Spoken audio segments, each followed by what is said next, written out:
ओम शांति। विशेष हम लोगों ने सवेरे से चर्चा कर रहे थे कि हम निर्विघ्न कैसे बने। तो निर्विघ्न बनने के लिए कितनी बातें बताई? 5 बातें बताई।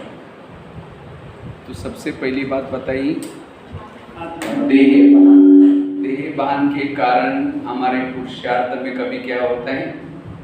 विघ्न आता है। इसलिए हमें देही अभिमानी बनने का पुरुषार्थ करना है। वो कैसे करना है उसके बारे में डिटेल में सुनाया था। उसके बाद दूसरी बात सुनाई थी, जब हम ज्ञान में मार्ग में चलते चलते जब परचिंतन करते हैं तब कभी कभी विघ्न निर्माण होता है। इसलिए पर चिंतन से भी मुक्त बनना है।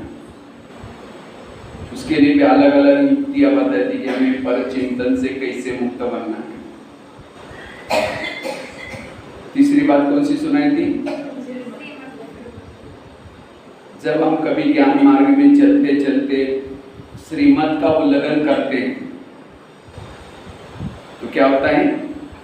हमारे पुरुषार्थ में विघ्न पैदा होता है। इसलिए हमें श्रीमत का पालन करना है। चौथी बात कौन सी बताई थी?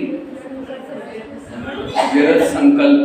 कभी कभी हम हमारे जीवन में जो आसपास वाले संबंधी कभी हमारे जीवन में जो विघ्न निर्माण करते हैं तब क्या होता है? व्यर्थ संकल्प चलते हैं। व्यर्थ संकल्प चलने से हमारा समय चला जाता है, हमारा कनेक्शन बाबा से नहीं रहता, पुरुषार्थ में विघ्न निर्माण होता है। तो व्यर्थों से मुक्त बनने के लिए कर्मों की हुई गति, ड्रामा का ज्ञान, जो हुआ अच्छा हुआ, रोज खिड़की को साफ करना, नेगेटिव को पॉजिटिव बनाना, कई बातें सुनाई। उसके बाद पांचवी बात कौन सी सुनाई थी? कमजोर संस्कारों का परिवर्तन। जब कमजोर संस्कार कभी हमारे पुरुषार्थ जीवन में आता है, कहीं ना कहीं उसको हवा पानी मिल जाता है। जब वो संस्कार आता है तो क्या होता है? विघ्न निर्माण होता है। ये 5 बातें सुनाई थी।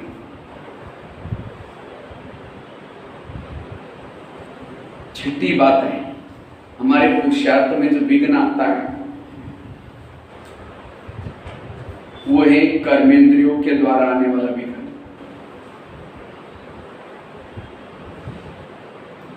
कभी कभी हमारे पुरुषार्थ जीवन में कर्मेंद्रियों के द्वारा विघ्न निर्माण होता है।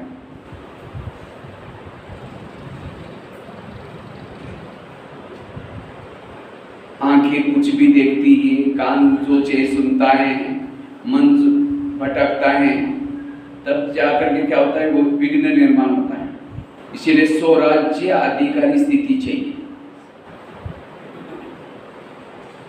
जिन्होंने अपने इंद्रियों पर शासन किया वो कैसे बनेंगे?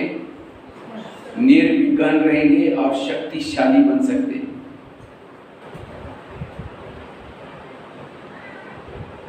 इसलिए अगर हमें स्वराज्य अधिकारी बनने का पुरुषार्थ करना है, ब्रह्मा बाबा ने क्या किया? बाबा रोज अपने इंद्रियों पर शासन करते थे, अभ्यास करते थे। बाबा की एक डायरी मिली थी, ब्रह्मा बाबा की, और बाबा ने रोज अपने इंद्रियों पर कैसे शासन किया उसका अभ्यास लिखा था उस डायरी में। तो हमारा इतना ध्यान है क्योंकि पानी नौका पर पानी के ऊपर नौका चलेगी तो क्या हो जाएगी? पार हो जाएगी। लेकिन नौका के अंदर अगर पानी आएगा तो क्या हो जाएगा? डूब जाएगी। इसी तरह जो इंद्रियों को चलाता है वो पार हो जाता है, और जिसको इंद्रिया चलाता है वो डूब जाता है। इसलिए हमें इंद्रियों को चलाना है, न कि हमको इंद्रिया चलाए। और सबसे खतरनाक विघ्न यही है, कमजोर संस्कार, विरत विचार, उन सब का कारण भी इंद्रियों की, हमारा शासन की कमी, कंट्रोलिंग पावर, रूलिंग पावर की कमी। इसलिए स्वराज्य अधिकारी का पुरुषार्थ, क्योंकि भविष्य में राजा कौन बनेगा? जो संगम युग में स्वराज्य अधिकारी हैं, वो भविष्य का राजा बनेगा।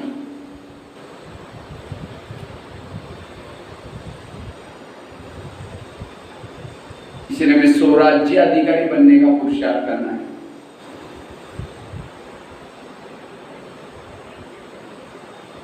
अंधेरी नगरी, चौपट राजा, टकेसरबाजी, नगरी का राजा सोया, उसके अंदर जो चाहिए हो रहा है।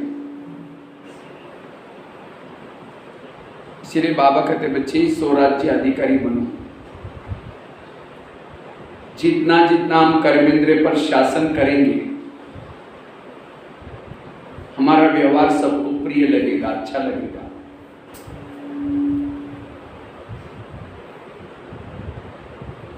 रोज हमें अपने इंद्रियों का दरबार लगाना है।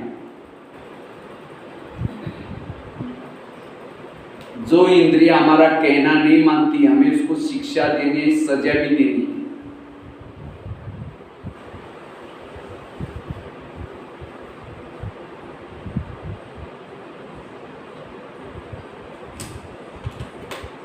इसलिए स्वराज्य अधिकारी, भारत में अंग्रेज आए थे, कैसे आए थे? हाँ, भारत में नवाबों का शासन था। बंगाल का नवाब, बिहार का नवाब, सूरत का नवाब। नवाब आए, अंग्रेज आए, नवाबों के साथ दोस्ती की, करते करते दिल्ली के ऊपर क्या किया? अटैक किया। इसी तरह ये काम क्रोध आते हैं, और हमारा शरीर भी एक इंडिया है, और इस इंडिया की राजधानी क्या है? आत्मा। प्रकृति में आत्मा राजा रहता है। और इस शरीर रूपी इंडिया में कई नवाब है। कौन से? कान, मुंह, कांखे, ये कौन है? नवाब है। तो माया आके इन इंद्रियों से दोस्ती करते हैं, और धीरे धीरे धीरे आत्मा के ऊपर अटैक करते हैं। और इसीलिए अब हमारा शरीर रूपी देश क्या है? गुलाम है, माया के अधीन है।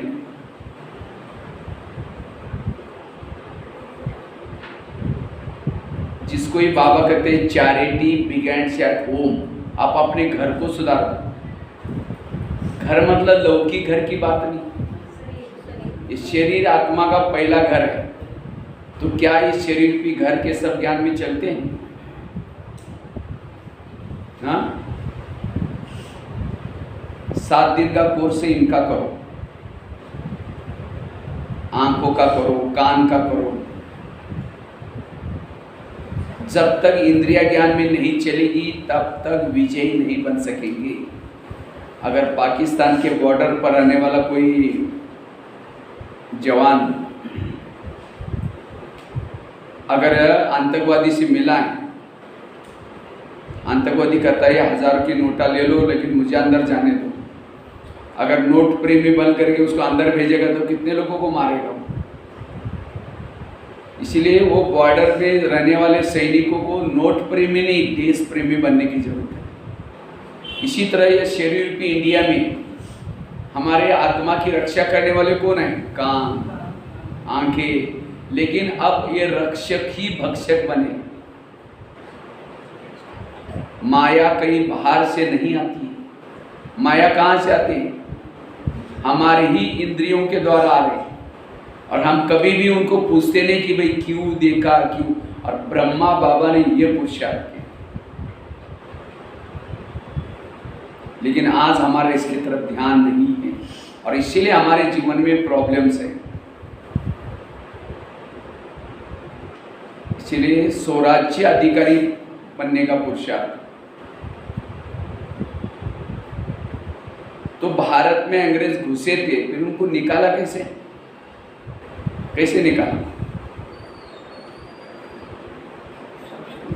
जगह जगह पर सभा लगाई, जालियनवाला बाग, अखबार निकाले और सभी ने नारा लगाया, अंग्रेजों go back, Simon go back, Bharat छोड़ो, और तब जाकर के सब चले गए।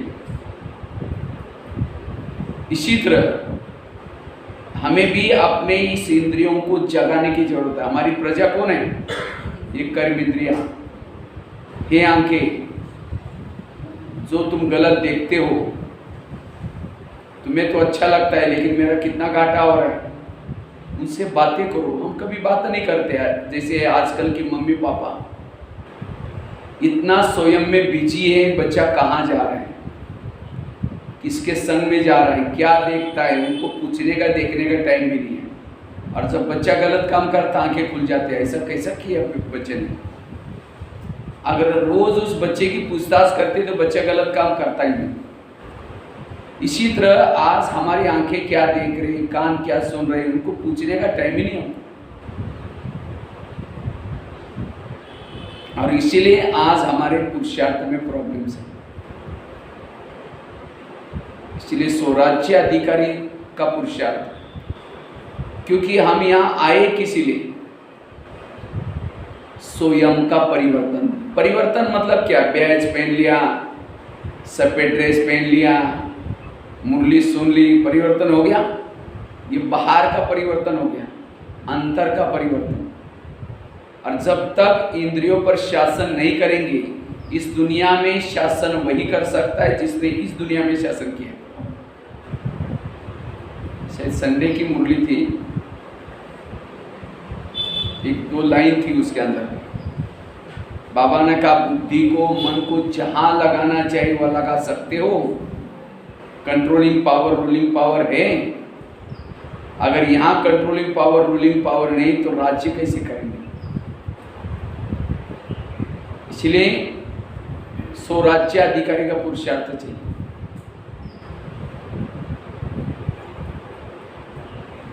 जैसे भारत की जनता को जागृत किया, इसी तरह हमारे भी इस इंद्रियों को जागृत करना है। अगर हम कितना भी ज्ञान में चले, इंद्रियों का सहयोग नहीं है, कितना भी पुरुषार्थ करो, विजयी नहीं बनेंगे। क्योंकि भविष्य का राजा बनने के लिए बाबा ये ट्रेनिंग दे रहा है। कौन सी ट्रेनिंग? इंद्रियों पर शासन करने की ट्रेनिंग। और इसी आधार से हम भविष्य राजा बनने वाले। ऐसा नहीं कि जो मधुवन में रहते राजा बनेंगे। ये कोई मुरली में बाबा ने नहीं बोला कि मधुवन में रहने वाले सारे राजा हैं। ये भी नहीं कहा कि जो मम्मा बाबा को देखा है वो राजा बनेंगे। ये भी नहीं कि जो जोन इंचार्ज है वो राजा बनेंगे। राजा बनने का फार्मूला क्या है? जो स्वराज्य अधिकारी है सो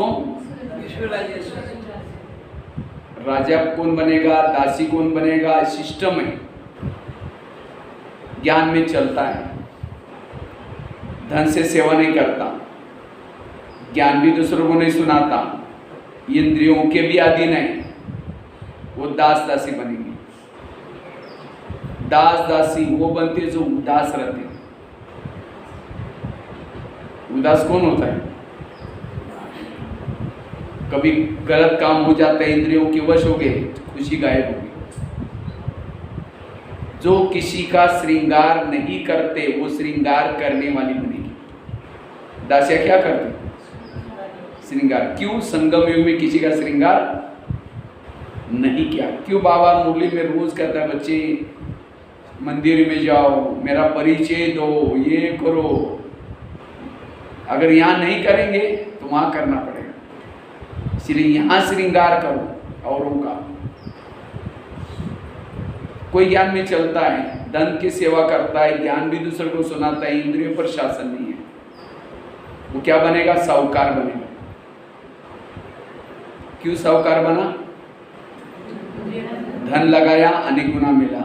ज्ञान लगाया, ज्ञान भी धन है, वो अनेक गुना होकर के मिला, साहूकार बना। कोई ज्ञान में चलता है, धन की सेवा नहीं करता, ज्ञान भी नहीं सुनाता, लेकिन इतना गुप्त पुरुषार्थ कर रहे हैं, इंद्रियों पर शासन किया है, क्या बनेगा? राजा तो बनेगा लेकिन कंगाल राजा बनेगा। क्यों? धन नहीं लगाया, ज्ञान भी, और कोई ज्ञान में चलता है, धन सेवा में लगाता है, ज्ञान भी दूसरों को सुनाता है, इंद्रियों पर भी शासन है, वह है संपन्न। तो चेक करो स्वयं की गाड़ी कौन से ट्रैक में चल रही। दासी वाले ट्रैक में हूं, कंगाल राजा वाले में हूं, साहूकार वाले में हूं, या संपन्न हूं। अभी मेरा कल शरीर छूट जाता है तो चेक करो क्या बनने वाले, क्योंकि आगे कितने दिन मिलने वाला कोई भरोसा नहीं है। इसलिए बाबा कहते हैं स्वराज्य अधिकारी स्थिति का बहुत बड़ा महत्व है। तो हम अपने इंद्रियों पर शासन कैसे करें? कृष्ण जब रथ में बैठता है, पहले घोड़ों को थपथपाता है, प्यार करता है। क्यों?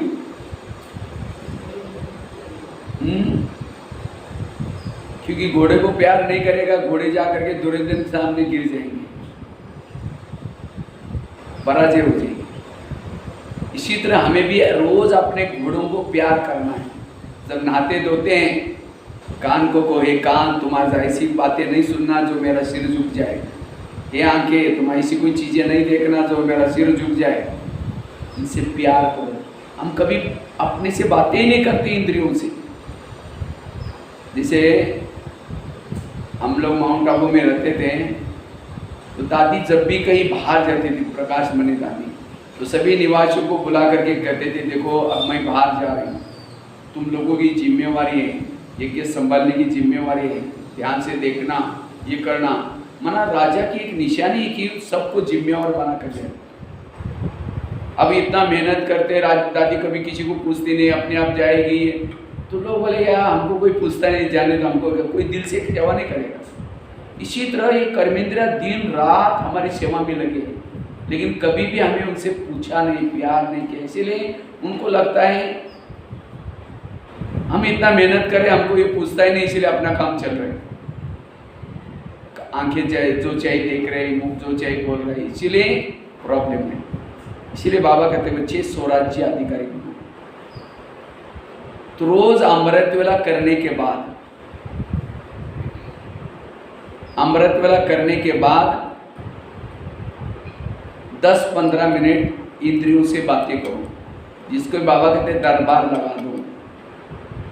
मैं आत्मा रोज रात को शरीर रूपी देह से, क्योंकि जैसे अर्जुन और कृष्ण रात को कहाँ सोते थे? उस कुरुक्षेत्र के मैदान में नहीं सोते थे। अगर वहीं सोएंगे रथ के अंदर, दुर्योधन रात को बॉम्ब स्फोट करके युद्ध पूरा कर लेता। इसलिए अलग से उनके श्यामे नहीं लगे थे, वहां जाकर सोते थे।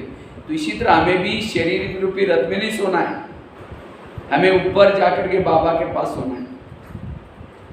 और फिर सवेरे बाबा से शक्तियां लेकर के बाबा को भी साथ में लेके आओ। अगर आपको पूछेंगे बाबा कहाँ है, हम क्या कहते हैं? बाबा कहाँ है? ऐसा कोई चित्र भी दिखाया है कि कृष्ण रथ में, कृष्ण घर में सोया है और अर्जुन रथ में युद्ध कर रहा है कोई चित्र? जहां अर्जुन है वहां कृष्ण। इसी तरह हमें भी अमृत वेला करके बाबा को भी साथ में लेके आना है। और बाबा को साथ मिला करके लगाम किसको देना है? बाबा के हाथ में। हमने तो बाबा को तो साथ में बिठाई नहीं, फिर कहते बाबा मेरी आंखें धोखा देती हैं।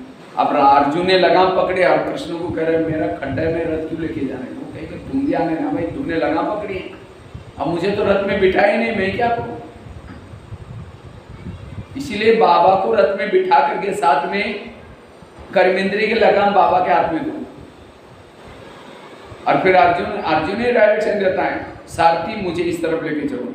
तो अमृत वेला की, उसके बाद फिर सारथी को सारथी अब मेरा रथ सेंटर की तरफ लेके चलो। सेंटर में आ गए। आते समय यही नहीं कि ये क्या हो रहा है, बाजार में क्या हो रहा है, सारथी से बातें करते आओ। सारथी आप मुझे मिले, कितना अच्छा है, मैं तो पहले तो हमेशा हर जन्म में अकेला रहता था, ऐसी बातें करते हो। अचानक समझो अर्जुन से क्या साथ कोई बात करना चाहता है, तो कृष्ण को क्या कहेगा, सारथी थोड़ा रथ रोको, क्या कुछ बात करना चाहता है। समझो कोई परचिंतन की बातें सुना रहा है तो सारथी कहेगी क्या सुन रहे तुम, क्योंकि साथ में रखना है सदा साथ। ये बहुत अच्छा विजन है सदा। यही संगम युग के साथपन का अनुभव उन्होंने रथ बनाया, ये सारथी ये बनाया, वास्तव में संगम युग का पुरुषार्थ है। यही है गीता का ज्ञान है। और बाबा को सदा साथ में रखेंगे।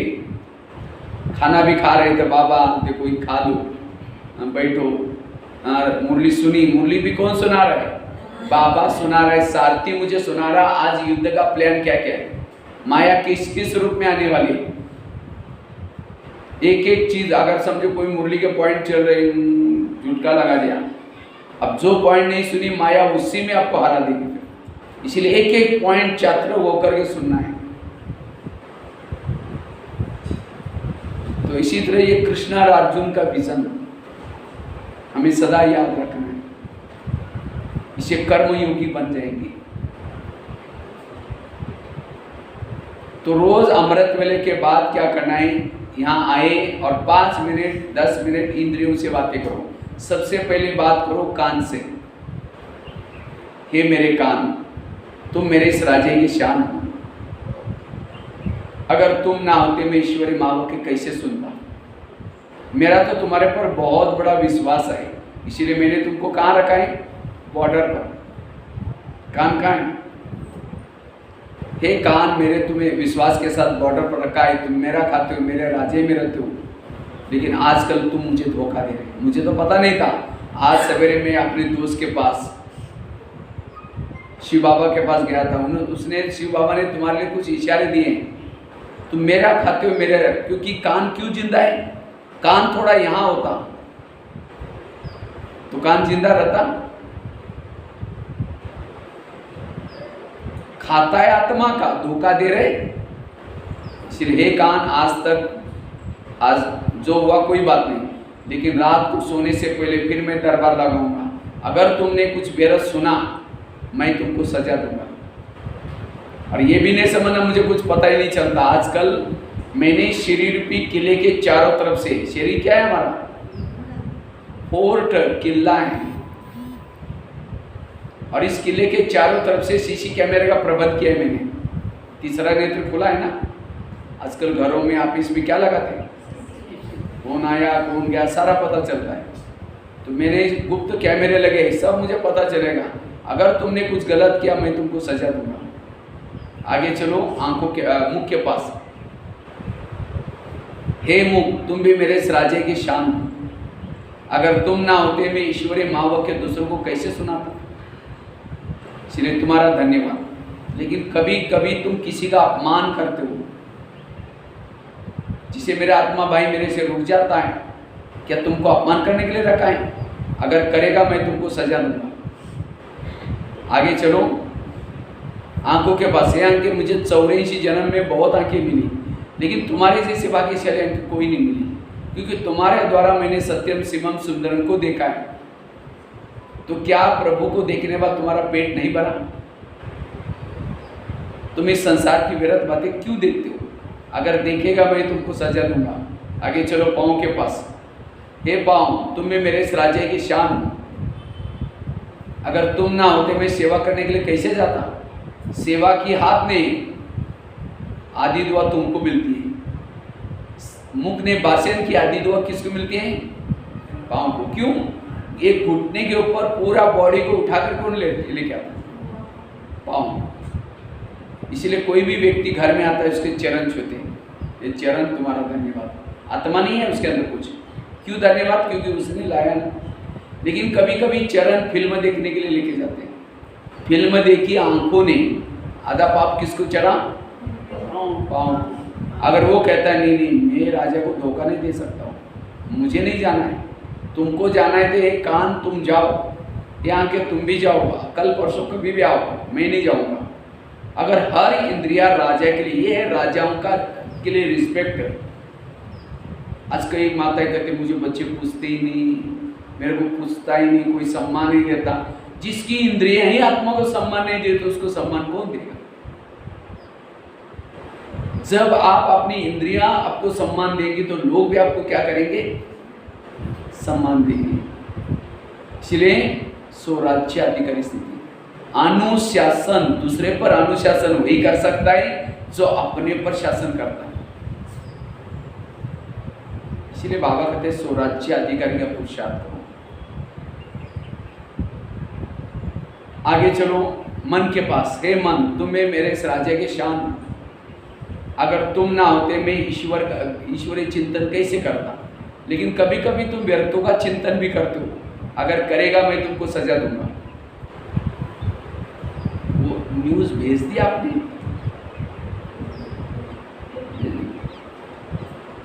आगे चलो बुद्धि के पास। बुद्धि से बात करो। हे बुद्धि, मैंने तुम्हें सभी इंद्रियों में से चुन करके मंत्री बनाया। बुद्धि कौन है और कौन सा मंत्री है? केंद्रीय मंत्री, गृह मंत्री है। क्योंकि पूरा कारोबार किसके पास में? समझो मन में आया मुझे कहीं बाहर जाना है, मुझे कोई फिल्म देखनी है, मन में आया तो ये मन का विचार किसके पास जाता है? केंद्रीय मंत्री के पास फाइल जाएगी। फिर वो सोचेगा, फिर कहेगा जाओ। साइन किसने की? फिर सारे कर्मेंद्र उसको फॉलो करते हैं।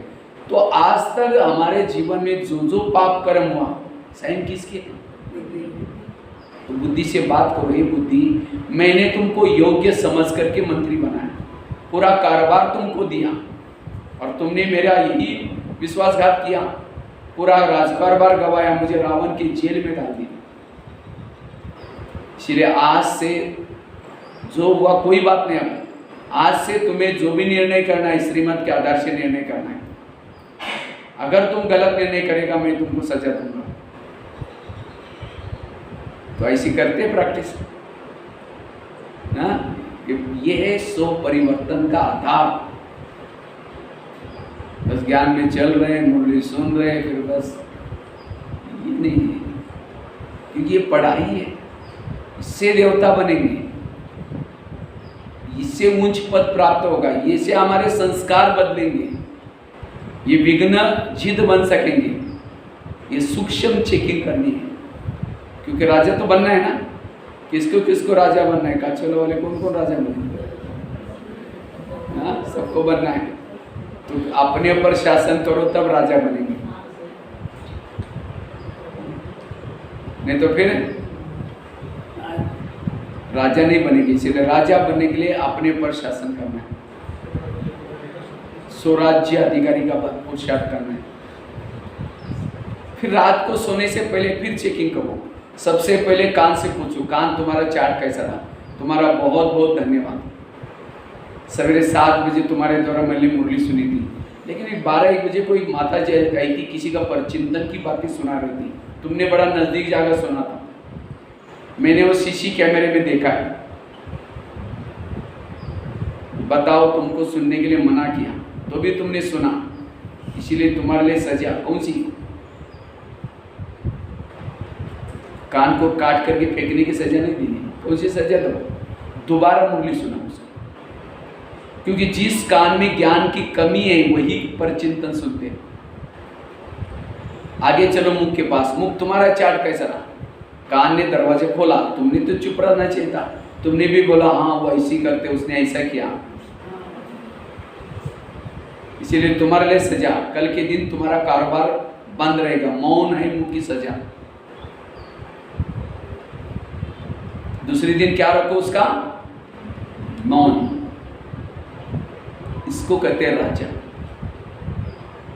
राजाओं की निशानी होती है। राजा जो होता है, राजाई में कोई भी राजा के विपरीत नहीं चलता, सब राजा का कहना मानते हैं। अगर कोई भी नहीं मानता, राजा उसको फांसी देता है। पहले कहानी आती थी, एक राजा था, उसने किसी ने नहीं माना, उसको फांसी दे दी। तो जिस शहर में हम रहते हैं, हमारा ये शहर है, राजधानी है, सब हमारे कंट्रोल में चाहिए। प्रधानमंत्री शांति में तब बैठेंगे कब बैठेंगे? जब उसके पार्टी के सारे लोग एक्यूरेट काम करेंगे। अगर एक कोई गलत काम करता है, नाम किसका खराब हो जाता है? प्रधानमंत्री का। इसी तरह आत्मा को शांति तब होगी जब उसकी सभी इंद्रियां एक्यूरेट काम करती हैं। कान अपनी ड्यूटी करता है, आंखें अपनी ड्यूटी योग्य करते हैं, मुख अपनी ड्यूटी करता है, शांति है। अगर वो अपनी अपनी ड्यूटी का उल्टी करेंगे, अशांति। समझो कि कोई प्रधानमंत्री को गाली देने वाला पत्र लिखा, ये पत्र कहाँ जाएगा? पहले पीए के पास, पीए पढ़ेगा, कहेगा फालतू आदमी क्या लिखा है, उसको लिखने की अकल में फाड़ के फेंक देगा। मना वो पीए प्रधानमंत्री का अच्छा ही है। तो हमें भी कोई गाली देता है, वो गाली कहाँ जाते हैं? हमारा पीए कौन है? कान फटाफट आवाज करता है, हमको गाली दी, हमको गाली दी, बस उस अशांति हो गई, मन भी डिस्टर्ब हो गया, आंखें डिस्टर्ब हो, सब पूरा डिस्टर्ब कर दिया। अगर उस समय सवेरे मुरली सुनी थी, वो नहीं बोलता आज बाबा ने अच्छा बोला, ये बोला, वो निकाल देगा इधर से, वो नहीं अंदर भेजेगा। इसका मतलब कान मेरा सहयोगी ठीक नहीं है पीए। अगर कान हितैषी होता तो ये बातें डालता ही नहीं। इसीलिए बाबा कहते हैं इंद्रिया आपकी सहयोगी चाहिए। अगर इंद्रियों का सहयोग नहीं है, विकारों का आकर्षण है, आप एक तो क्या ऐसे 10 भी अगर संगम युग मिल जाएंगे, परिवर्तन नहीं हो। परिवर्तन का आधार है इंद्रियों के अंदर वैराग। जैसे बता रहा है ना, भारत में अंग्रेज लोगों को कैसे भगाया? सभी जनता ने क्या किया? अंग्रेजों go back, Simon go back, Bharat छोड़ो आंदोलन किया, नमक का सत्याग्रह किया। जनता नहीं चाहती थी कि अंग्रेज रहे, तो कैसे रहेंगे? इसी तरह अगर हमारी इंद्रियां माया को काटने के लिए तैयार हो जाएंगी, आज आत्मा तो चाहता है, लेकिन कान कहता है और क्या हुआ? आत्मा कहता है माया गो बैक, कान कहता है इधर से आ जाओ, कोई बात नहीं। जैसे वास्को डे गामा कहाँ से घुसा था?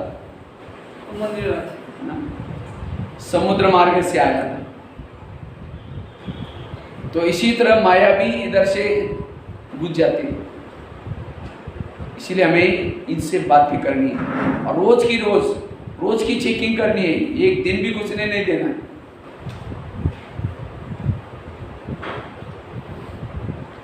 बुद्धि से बात करो, मन से बात करो। राजा की दूसरी निशानी है, राजा दानी होता है। राजा के घर से कोई भी खाली, वो कहानी आती थी, एक राजा था, दान पुण्य करता था। तो आप तो दान पुण्य करते हैं। यहाँ से भिलवाड़ा बस में जा रहे हैं, बाजू में कोई बैठा, एक शब्द भी नहीं सुनाया उसको ज्ञान का, कंजूस राजा। रोज पड़ोसनी घंटी बजा करके कहते हैं देवी आओ मुझे दर्शन दो, एक शब्द भी नहीं सुनाया, कंजूस।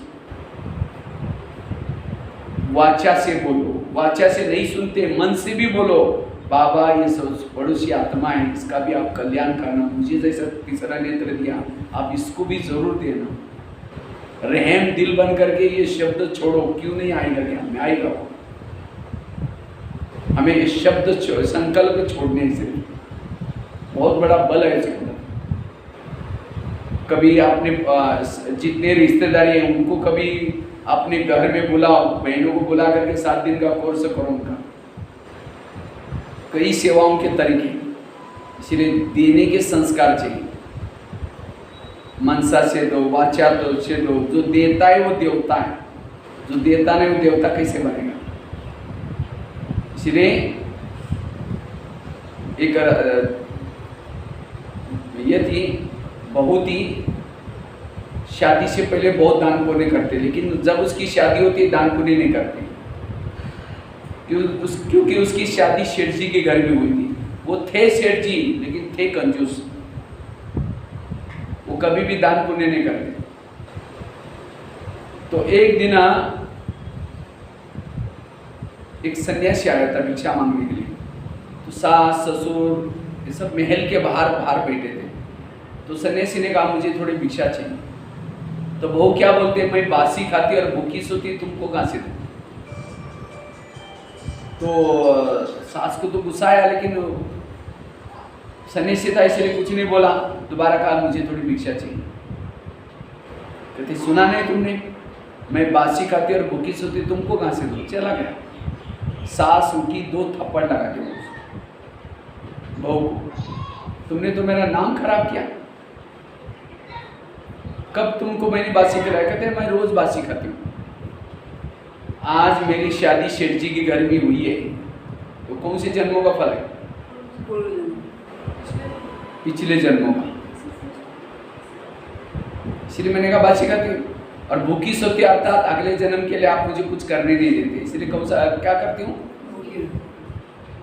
इसी तरह आज हम भी कोई बासी खा करके भूखा तो नहीं सो रहे। आज हमें इतना तरावटी माल मिल रहा है बाबा का, कौन सी जन्मों का फल है? 63 जन्मों में जो दर में भटके थे, व्रत किया था, उपवास किया था, उसका फल है। तो कौन सा खा रहे? बस। और भूखे सोना अर्थात आज मैंने कुछ सेवा ही नहीं की, दान पुण्य नहीं किया, तो कैसे सो गए? कहीं को क्या लगता है ब्रह्मा कुमारी में आ गए तो हम सब कुछ मिलेगा। अगर यहाँ आएंगे, यहाँ बीके बनने के बाद कुछ नहीं थे, अब किया तो कुछ नहीं मिलेगा। ये जो अभी जो मिल रहा है ये पिछले जन्मों का है, लेकिन भविष्य के लिए अब हमारे पास धन है, धन से सेवा करनी है, धन भरपूर होगा। अगर हम फ्री हैं, सेंटर पर आकर कभी तन से सेवा करो, तन अच्छा मिलेगा। कोई व्हीकल है, सेवा में लगाओ, व्हीकल से भरपूर बनेगी, जो करेंगे वो आपको मिलेगा। इसलिए बासी खा करके भूखा नहीं सोना है।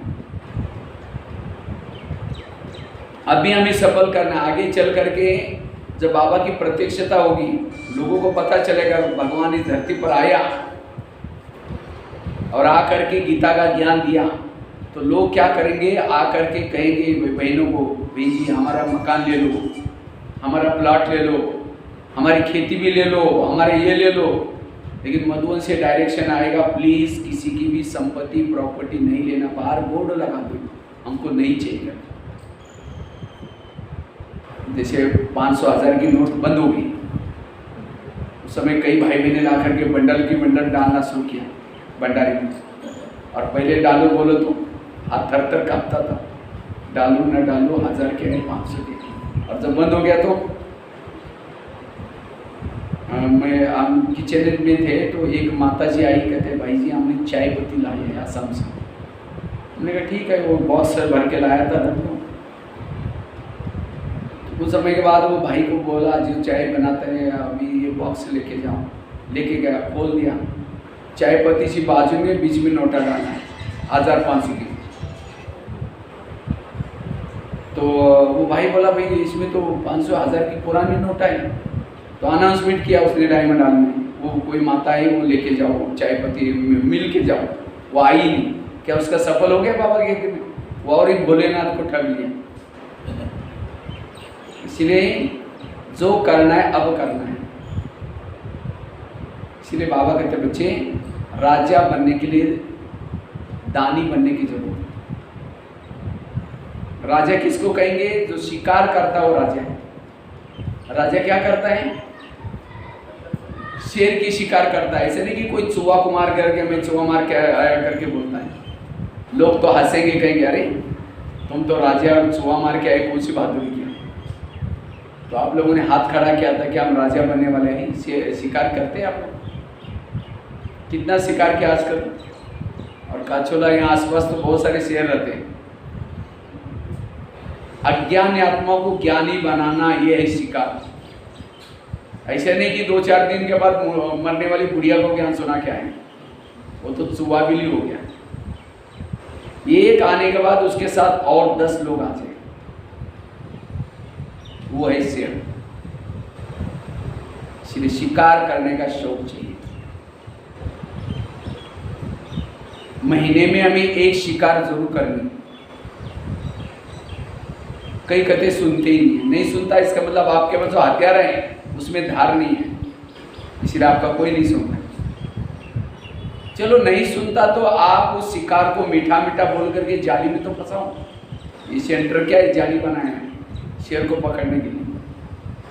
यहाँ ला करके बहनों के हवाले करो, मारने का काम वो कर ही देंगे अपने आप। लेकिन जिसने यहाँ तक पहुँचा है, आधी दुआ किसको मिलेगी? जो लाने वालों को मिलेगी। इसलिए लेकिन याद रखना, शेर की शिकार बड़ी सावधानी से की जाती है। नहीं तो कई बार पेपर में आता है कोई शिकार करने के लिए गया था और शेर ने उसको फाड़ कर रख दिया। कई बार पेपर में आता है। तो कई बार कई भाई बहने क्या करते हैं, किसी को ज्ञान सुनाने के लिए जाते हैं। आजकल हम ब्रह्मा कुमारी में जाते हैं, आप भी चलो ना। कहते अच्छा आप भी फंस गए क्या? वहाँ बाहर का भोजन नहीं खाते हैं, शादी नहीं करते हैं, फैशन नहीं करते, क्या लाइफ है क्या कोई? बस ओम शांति, खुद ही आना बंद कर दिया। गए थे शिकार करने के लिए लेकिन खुद ही मर गए। इसीलिए ड्रामा की ढाल, ज्ञान की तलवार सारी लेके चलो। इसीलिए शिकार करना है। और राजा बनने के लिए फलों का राजा किसको बोलते हैं? आम। क्यों आम को क्यों बोलते हैं? आम ही फलों का राजा क्यों? ऐसा तो बोलना चाहिए नारियल फलों का राजा है।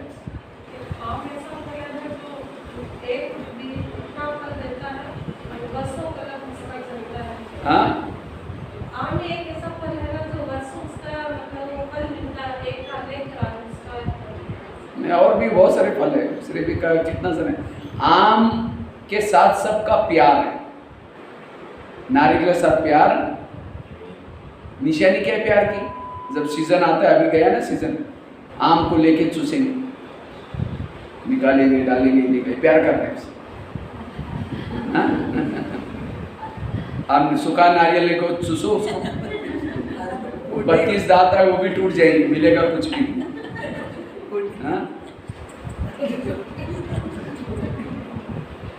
इसलिए आपको भी राजा बनने के लिए प्यारे बनना है। अगर आप सामने से आ रहे, आपको देख करके कोई रास्ता काट देता है, मिलना भी पसंद नहीं करता, कभी भी राजा नहीं बनेंगे। इसलिए राजा बनने के लिए प्यारे बनो। और आम को ही फलों का राजा क्यों बोला? ऊपर से नरम है, अंदर से सख्त है। और नारियल ऊपर से सख्त है और अंदर से नरम है। मैं जैसे कहता ऐसा करो, ये करो, वो करो, खुद कुछ नहीं करेंगे, दूसरों को ऑर्डर मारेंगे, कहीं हाँ जी जरूर करेंगे, जरूर करेंगे, पीछे मुँह हमको बता पैसे जाओ बने। इसलिए कथनी और करनी, पंडित नहीं बनो, आचार्य बनो। बाबा को पंडितों की जरूरत नहीं है, आचार्यों की जरूरत है, आचरण में लाने वाला। और फलों का राजा हमको क्यों बोला? कोई थकता है, परेशान होता है, कहाँ सोता है? आम के पेड़ के नीचे सोता है। अगर नारियल के नीचे जाकर सोएगा तो और नारियल टूट करके सिर भी तोड़ देगा सोने वालों को। इसी तरह हम दुनिया से परेशान होकर के, तंग होकर के, कोई आपके पास कोई आता है, आप कोई उसको यहाँ की उल्टी सुल्टी बातें सुना करके दिमाग खराब करके भेज दिया, और राजा कैसा बनेगा? इसलिए राजा बनने के लिए दूसरे का दुख हारो, छाया दो, वो है राजा। इसलिए भक्ति मार्ग में नारियल को तोड़ते हैं। नारियल जो रियल नहीं है उसको तोड़ो, छोड़ो। और नारियल के केवल मंदिर में जाकर रखेंगे नहीं, उसको तोड़ेंगे, पानी डालेंगे, खोबरा रखेंगे, तब कहते भगवान प्रसन्न हो गए। तो वास्तव में आत्मा का आकार भी कैसा है? केसरी कलर है आत्मा का। नारियल का भी कैसा कलर होता है? केसरी। नारियल वैसा केसरी कलर है उसका, देखेंगे आप। और नारियल के अंदर बहुत नारियल, अभी 200-500 रुपये एक नारियल की कीमत हुई थी कोरोना के समय। हाँ, उसका पानी बहुत इंपॉर्टेंट है, इम्यूनिटी पावर बढ़ाता है। लेकिन वो नारियल का पानी पीने के लिए खोबरा में भी बहुत ताकत होती है, वो खाने के लिए वो कवच को तोड़ना पड़ता है। वो कवच तोड़ने की मेहनत है। इसी तरह आत्मा के अंदर शांत स्वरूप, आनंद स्वरूप, शक्ति स्वरूप बहुत सारी विशेषता बनी है, लेकिन उसको अंदर वो निकालने के लिए ऊपर विकारों का कवच तोड़ना पड़ता है। तो वो भक्ति मार्ग में वो नारियल तोड़ा, वो नहीं, हमने भी अपने नारियल को, आत्मा को शिव जी के सामने पटकाया है, तोड़ने में लगे 2 साल से 4 साल से, टूट ही नहीं रहा। फाउंडेशन डालते समय, कोई उद्घाटन करते समय नारियल जब तोड़ते हैं, एक थक से टूटा, कहते हैं वाह शुभ काम होने वाला है, और तोड़ते रहेंगे, टूटा ही नहीं, कहीं कुछ गड़बड़ी। इसी तरह जितना ज्यादा समय लंबा लगाएंगे उतना पर पद भी कम होगा। इसे नारियल 20 साल तोड़ो, अपने ओरिजिनल संस्कार को बाहर निकालो,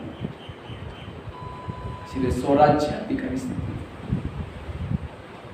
ये है निर्विघ्न बनने का साधन। तो समझ में आया, क्लास बहुत गहरा टॉपिक था ये। निर्विघ्न बनने का यह है परिवर्तन का आधार। तो कितनी बातें हो गई?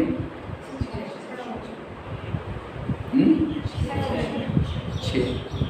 7वीं बात रही, अगर हमें निर्विघ्न बनना है, 6 या 7 हो गए? 7 हो गए। हाँ नहीं, पहला कौन सी बोली थी? हाँ, 6ठी बात होगी। 7वीं बात है, अगर हमें निर्विघ्न बनना है, इसके लिए निरहंकारी बनने की जरूरत है। निरहंकारी, आज हमारे पुरुषार्थ में जो विघ्न है उसका कारण है हमारा ही अभिमान। बाबा कहते मेरे अच्छे बच्चे थे लेकिन चले गए, क्यों? उनको अभिमान आ गया। मैंने धन सेवा में लगाया तो भी बहनों ने मुझे पूछा नहीं, मेरे को पूछ। और जिसको ये मैंपन की पूछ होती है, सतयुग में नहीं आएंगे। पूछ वाले लोग कहाँ हैं? त्रेता युग में राम के साथ बंदर की सेना दिखाए, कृष्ण के साथ एक भी गोपिका को पीछे से पूछ नहीं है कोई सतयुग में पूछ वाला? सब कहाँ चले गए? वो ज्ञान में चलते थे लेकिन अभिमान नहीं छोड़ा, इसलिए सब कहाँ गए? त्रेता में। तो कौन से युग में जाना है? सतयुग में जाना है, तो हमें इस पूछ को आग लगानी है। इसलिए पूछ को काटो। अगर मैं करेंगे, मैं नहीं छोड़ेंगे तो पूजा तो होगी दोपहर में, लेकिन देवी क्या मांग रहे हैं? मैं मांग रहे हैं, बकरे वाली देवी बनेगी। आज कई देवियों को बकरा काटते, क्यों? उसने मैं पर नहीं छोड़ा था, इसलिए बकरे वाली देवी बन गई। और कई देवियों को मीठा भोग लगाते